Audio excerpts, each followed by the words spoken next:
بسم اللہ الرحمن الرحیم۔ السلام علیکم ورحمۃ اللہ وبرکاتہ۔ اسلامک وظائف اینڈ دعائیں چینل میں خوش آمدید۔ آج میں آپ کو ایک حدیث بتاؤں گی۔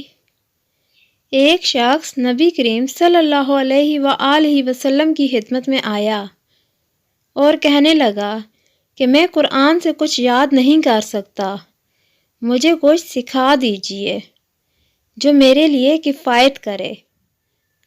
تو آپ صلی اللہ علیہ وآلہ وسلم نے فرمایا کہ تم یہ کلمات پڑھو: سبحان اللہ والحمد للہ ولا الہ الا اللہ واللہ اکبر ولا حول ولا قوت الا باللہ۔ ترجمہ ہے: اللہ پاک ہے، اسی کی تعریف ہے، اس کے علاوہ اور کوئی معبود نہیں، اور وہ اللہ سب سے بڑا ہے۔ برائیوں سے بچنا اور نیکی کی توفیق ملنا اللہ کے سوا کسی سے ممکن نہیں، وہ عالی ہے، عظمت والا ہے۔ تو پھر وہ شخص کہنے لگا: اے اللہ کے رسول، یہ تو اللہ کے لیے ہوا، میرے لیے کیا ہے؟ آپ صلی اللہ علیہ وآلہ وسلم نے فرمایا: کہا کرو: اللہم ارحمنی وارزقنی وعافنی واہدنی۔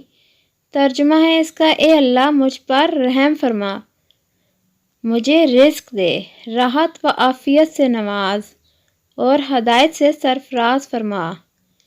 چنانچہ جب وہ شخص کھڑا ہوا تو اپنے ہاتھوں سے ایسے اشارہ کیا کہ رسول اللہ صلی اللہ علیہ وآلہ وسلم نے فرمایا کہ اس نے اپنے ہاتھ خیر سے بھر لیے ہیں۔ اللہ تعالیٰ ہمیں اس پر عمل کرنے کی توفیق عطا فرمائے۔